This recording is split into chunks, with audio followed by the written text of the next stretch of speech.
Hi, my name is Debbie McCuin, and I would like to talk to you today about becoming a teacher. I have been a teacher in elementary school for about 20 years. I've taught third grade first, and then I taught first grade, and then I taught kindergarten, and then I went back to third grade. There's a lot of really fun things involved in being a teacher. So before we start talking about that, I want you to think of who is your favorite teacher and why. Just think for a minute. Who's the favorite teacher? Why? If you're like most children, you probably said something like this. My favorite teacher is so-and-so. And the reason is because she cares for me.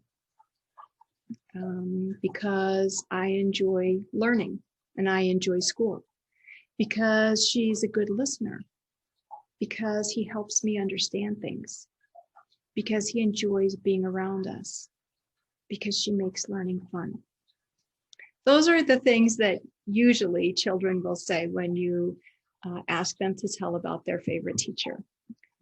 These things are all really good traits for teachers to have. The ability to make things fun, the ability to be a good listener and to care about your students, to really promote learning in school.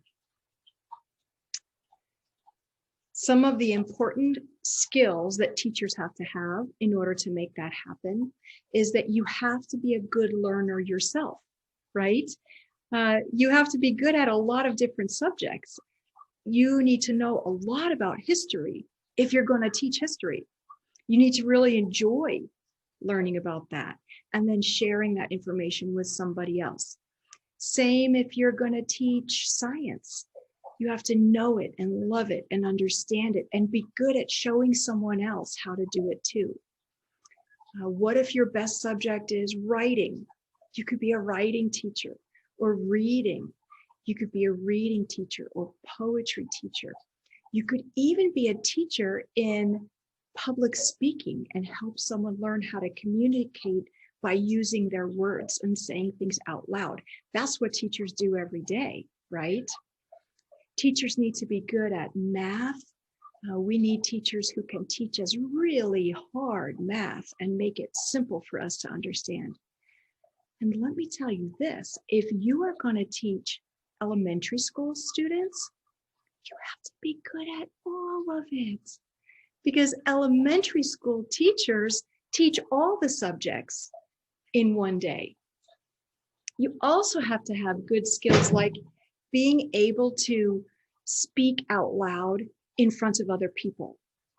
Not everybody likes to do that. And it's kind of easy to do that in front of children, but sometimes we have to talk to your parents or grown-ups at a meeting, and that's a little more difficult. We have to be really good at organizing, at making things easy to learn. How do we break it down and teach you one step at a time so that you understand how to do that really hard math problem? We have to be really good at storytelling because teaching is sometimes just telling a story in the right order.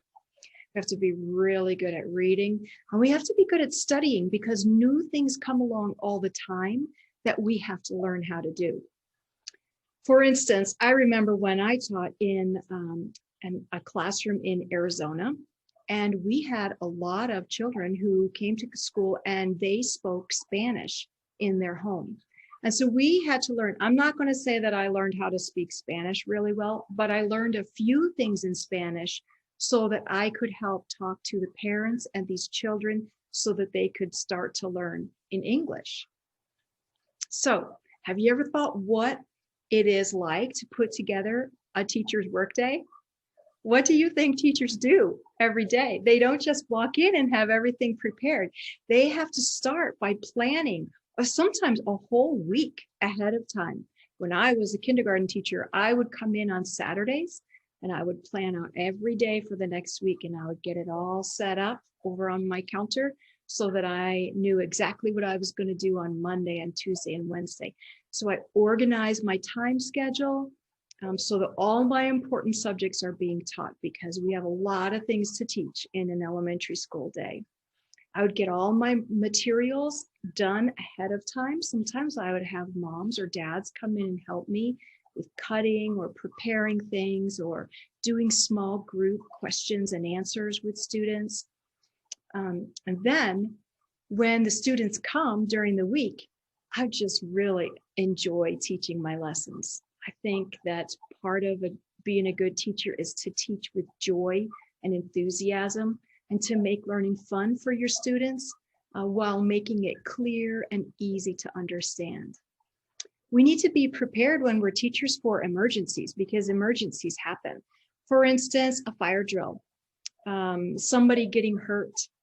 Then we have to take care of that emergency, and then we have to be able to start right back up again. We have to be able to get that whole classroom back in their chairs or on the floor, and we have to be ready to say, okay, let's get back to our lesson about writing a story or whatever it was. We also have to be very patient. We have to learn to keep our temper under control so that children don't feel afraid in the classroom. It's really important. We have to be kind, and we have to be a good listener. Sometimes there are problems that need to be solved, and sometimes it takes an adult to help a child solve a problem, and that teacher needs to be that. So do you think you would be good at these things? If so, you might think about teaching as a job for you.